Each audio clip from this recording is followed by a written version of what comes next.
بسم اللہ الرحمن الرحیم۔ السلام علیکم۔ آج ہم غزوہ حنین کا ذکر کریں گے۔ اس غزوے میں جو فتح مکہ کے بعد ہوا، مسلمانوں کی تعداد کافی زیادہ تھی اور اسی لیے وہ اپنی تعداد پہ نازا بھی تھے، اور قرآن شریف کی سورہ توبہ میں اس غزوے کا ذکر بھی ہے۔ ذکر ہے کہ تم اپنی تعداد پہ جب اترائے، وہ جو فتح تھی وہ شکست میں بدلنے لگی، اور حضور صلی اللہ علیہ وسلم اس غزوے میں آگے بڑھ کر اپنے اصحاب سے جب زور کی جنگ شروع ہوئی اور تمام لوگ تتر بتر ہو گئے، تو اس وقت حضور صلی اللہ علیہ وسلم خود آگے بڑھ کر کہہ رہے تھے کہ میں پیغمبر ہوں، اس میں جھوٹ نہیں، میں عبد المطلب کا بیٹا ہوں، اور آپ چاہ رہے تھے کہ آگے بڑھ کر جہاد کریں۔ حضرت عباس رضی اللہ تعالیٰ عنہ اور حضرت ابو سفیان رضی اللہ تعالیٰ عنہ آپ کی رکاب تھامے ہوئے تھے سواری کی، تاکہ آپ آگے نہ بڑھ جائیں۔ اس کے بعد حضرت عباس رضی اللہ تعالیٰ عنہ نے آواز لگائی، او گروہ انصار، او بیت رضوان والو، اے سورہ بقرہ والو۔ پھر واپس آئے مسلمان اور پھر جنگ کا نقشہ بدلا اور مسلمان اس میں فتح یاب ہوئے۔ تو شروع کرتے ہیں آج کی ویڈیو۔ فتح مکہ کا اثر قبائل عرب پر نہایت اچھا پڑا۔ وہ اب تک منتظر تھے اور کہا کرتے تھے کہ حضرت محمد صلی اللہ علیہ وسلم اور ان کی قوم کو آپس میں نپٹ لینے دو، اگر وہ قریش پر غالب آ گئے تو سچے پیغمبر ہیں۔ اس لیے جب مکہ فتح ہوا تو ہر ایک قوم نے اسلام قبول کرنے میں پیش دستی کی، مگر حوازن کا زبردست قبیلہ جو مکہ اور طائف کے درمیان سکونت پذیر تھا، اس فتح پر بہت بڑا فروختہ ہوا۔ وہ اس سے پہلے ہی جنگ کی تیاریاں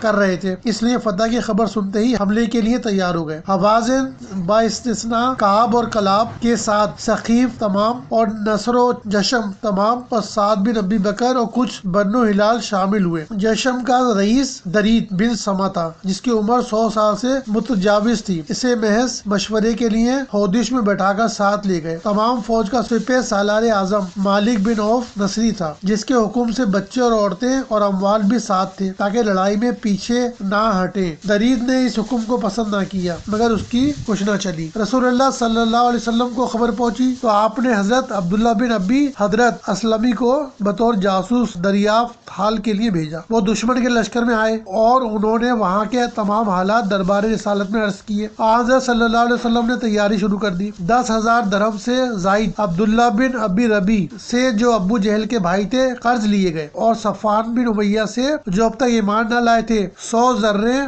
مال لوازم مستعار لی گئی۔ غرض شوال سن 8 ہجری میں حضرت صلی اللہ علیہ وسلم 12,000 کی جمعیت کے ساتھ روانہ ہوئے، جن میں سے 2,000 طلحہ اہل مکہ تھے۔ لشکر کی کثرت کو دیکھ کر بعضوں کی زبان سے بے اختیار نکلا، آج ہم پر کون غالب آ سکتا ہے۔ جب حنین، جو ایک وادی کا نام ہے جو مکہ سے طائف کی طرف قریباً 12 میل کے فاصلے پر ہے، میں پہنچے تو صبح کے وقت کے ابھی اجالا بھی اچھی طرح نہ ہوا تھا۔ حملے کے لیے آگے بڑھے۔ دشمن نے ان کے پہنچنے سے پہلے ہی اس طرح صف آرائی کر رکھی تھی کہ سب سے آگے سوار، سواروں کے پیچھے پیادہ، پیادوں کے پیچھے عورتیں اور عورتوں کے پیچھے بکریاں اور اونٹ تھے، اور کچھ فوج پہاڑ کی گھاٹیوں اور دروں کی کمین گاہوں میں مقرر کر دی تھی۔ اسلامی فوج نے پہلے ایسی شجاعت سے دھاوا کیا کہ کفار بھاگ نکلے۔ مسلمان غنیمت لوٹنے میں مشغول ہو گئے۔ کفار نے ایک دوسرے کو پکارا کہ یہ کیا ذلت اور فضیحت ہے، اور مڑ کر حملہ کیا۔ اب کثرت پر نازش اپنا رنگ لائی۔ لشکر اسلام کے مقدمے میں بہت سے ایسے نوجوان تھے جو صلاح اور ذرہ سے خالی تھے۔ حوازن اور بنو نصر کی جماعت نے، جو تیر اندازی میں مشہور تھے، تیروں کا مینا برسانا شروع کیا۔ راسی دیر میں مقدمۃ الجیش کے پاؤں اکھڑ گئے۔ اس طرح باقی فوج بھی بھاگ نکلی۔ رسول اللہ صلی اللہ علیہ وسلم کے ساتھ صرف چند اصحاب ثابت قدم رہے، مگر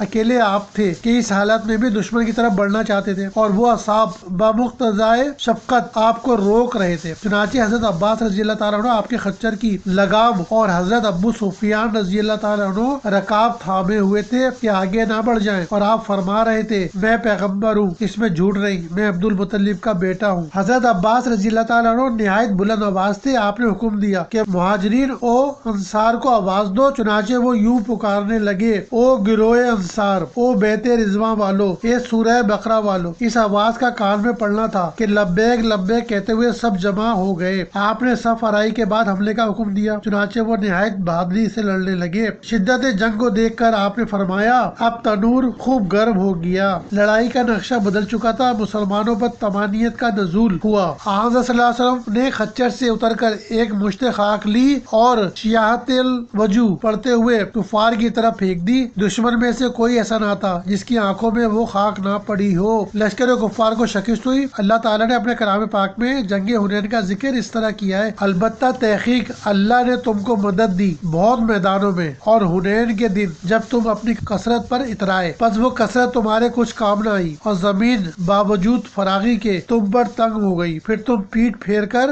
ہٹے۔ پھر اللہ نے اپنے رسول پر اور مومنوں پر اپنی طرف سے تسکین نازل فرمائی، اور وہ فوجیں اتاری جو تم نے نہ دیکھی، اور کافروں کو عذاب کیا، اور یہی سزا ہے کافروں کی۔ پھر خدا اس کے بعد توبہ قبول کرے گا جس کی چاہے، اور اللہ بخشنے والا مہربان ہے۔ یہ ہم نے آج آپ کو جنگ حنین کے بارے میں ویڈیو پیش کی۔ انشاءاللہ ملتے ہیں ایک نئی ویڈیو کے ساتھ۔ السلام علیکم۔